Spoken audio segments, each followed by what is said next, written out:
అదే విధంగా కలర్లు మార్చడం జరిగింది. కానీ ఇంకొకటి నాకు నవ్వాలో ఏడవాలో ఒక విషయం వసుదేవన్ గారు, నిన్న చంద్రబాబు నాయుడు గారు మాట్లాడుతూ ఏదో ఒక దీంట్లో మీటింగ్ లో మంత్రిమండలి సమావేశంలో నేను జగన్ను పెట్టి నన్ను జగన్ లోపల పెట్టాడని నేను జగన్ను లోపల వేయను అని ఎంత సచ్చీలుగా ఎంత ఇదిగా మాట్లాడారో. వారు దేనికి లోపలికి వేశారనేది ప్రజలకు మభ్యపెడుతున్నారు. వాళ్ళు స్కిల్ డెవలప్మెంట్ స్కామ్ లో దాంట్లో ఇరుక్కొని లోపలికి పోయారన్నది తెలియడం లేదు అతనికి. ఇంకో కాలర్ అండి, చిత్తూరు నుంచి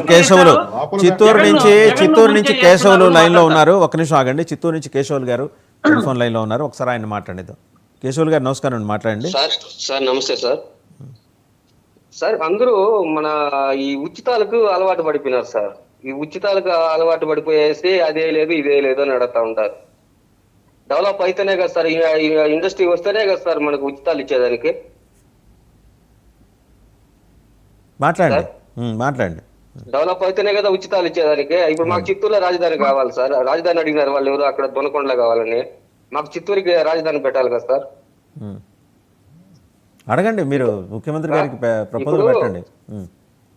మన రాష్ట్రం సెంట్రల్ లో రాజధాని ఉంది. మాకు 500 కిలోమీటర్లు చిత్తూరు నుంచి విజయవాడకి.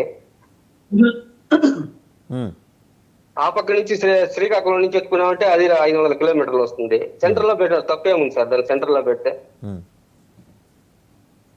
వాళ్ళకి నచ్చలేదు ఇలాంటి డెవలప్మెంట్ యాక్టివిటీస్. వైసీపీ వాళ్ళకి నచ్చవు, అందుకనే వాళ్ళు కడుపులో కారపొడి వేసుకొని మాడుతుంటారు. మీరు పట్టించుకోమాకండి అలాంటివి. ఫోకస్ ఆన్ డెవలప్మెంట్ అంతే.